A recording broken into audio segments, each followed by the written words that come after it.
Hello everyone, my name is Rahul Sharma and today we are discussing one of the hot and very important topic, especially for all the concerned parents and their children.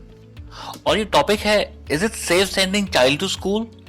सो एक UK में सर्वे हुआ है and 75% of the parents are saying that they won't be sending their child to school in spite of the fact that according to the scientific survey done by the government which is saying that it is absolutely safe to send child to the school. तो मैंने अपने दो friends जिनके बच्चे 5 साल और 7 साल के हैं उनसे पूछा कि अब जबकि स्कूल रीओपन होने का डिसीजन आने ही वाला है, how do you feel about this as a parent. तो मेरे दोस्तों ने ये बोला कि सोशल डिस्टेंसिंग 5 साल और 7 साल के बच्चे नहीं समझते and it is very difficult to make them understand. और ये वायरस उनको हो सकता है क्योंकि अब जबकि हमें नहीं पता कि टीचर और स्कूल कैसे इस सिचुएशन को डील करेंगे, तो इस बात को लेके हम बहुत कंफ्यूज और डरे हुए हैं. तो अभी तो हमें ऐसा लगता है कि बच्चे घर पर हमारे साथ ही सेफ हैं. So just for the sake of discussion मैंने फिर उनसे पूछा, अगर हम ये मान भी लें कि बच्चों को कोरोना हो भी सकता है तो फिर भी आप कितने दिनों तक बच्चों को स्कूल में नहीं भेजोगे, क्योंकि बहुत से रिसर्चर ये भी कह रहे हैं कि हमें कोरोना के साथ ही रहना पड़ सकता है, may be for few months, years और may be a life time.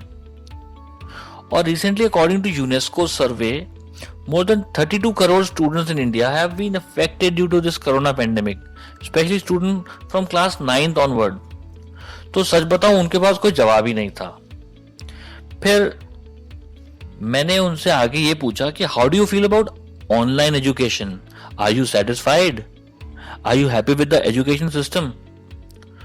So they said the experience is not good because schools and teachers never did this before. It is happening for the first time. And above all, online infrastructure is an issue in terms of good internet connection and devices which teachers and students are using. So children, especially primary students, are having a difficult time using and understanding the content.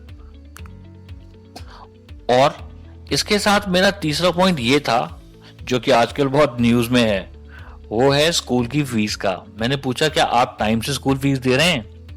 सच बताऊं तो इस जवाब को देने में उन्हें जरा मुश्किल हुई और बड़े मरे हुए मन से कहा नहीं, हम फीस डिपॉजिट नहीं कर रहे हैं, क्योंकि हमने जब स्कूल में एडमिशन लिया था तब ऑनलाइन एजुकेशन का कोई कॉन्सेप्ट ही नहीं था. पर अब जबकि हमारे बच्चों को फोर्स किया जा रहा है for online education, that too without discussing it with us or whether we like it or not, or let me say this in a very different way, whether it is good or bad for our children, so we are again confused and feel that this is unfair. और उन्होंने ये भी बताया कि should we continue with this kind of education or should we take TC from the school, because now we are not using school infrastructure for which we used to pay heavily to the school management. और friends मुझे भी उनकी ये बात बिल्कुल सही लगी, क्योंकि एजुकेशन और एकेडमिक्स के लिए हम स्कूल नहीं जाते.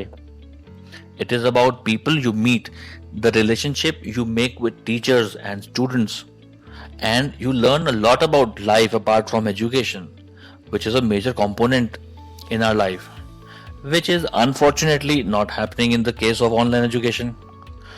तो फ्रेंड्स ये कुछ बहुत ही इंपॉर्टेंट सा टॉपिक और उनसे जुड़ा डिस्कशन था जो मैंने आपके साथ शेयर किया है. आई होप आप इस डिस्कशन से अपने आप को जुड़ा हुआ महसूस कर रहे होंगे, जैसे कि मैं, क्योंकि मेरा भी 5 साल का बेटा है जो घर पर ही है. तो अगर आपको ये डिस्कशन पसंद आया हो तो आपसे रिक्वेस्ट रहेगी कि आप अपने कमेंट्स और फीडबैक हमें जरूर शेयर करें. तो अभी के लिए बस इतना ही. कंटेंट 9 की इस वीडियो को सुनने, लाइक, शेयर और सब्सक्राइब करने के लिए आपका बहुत बहुत धन्यवाद.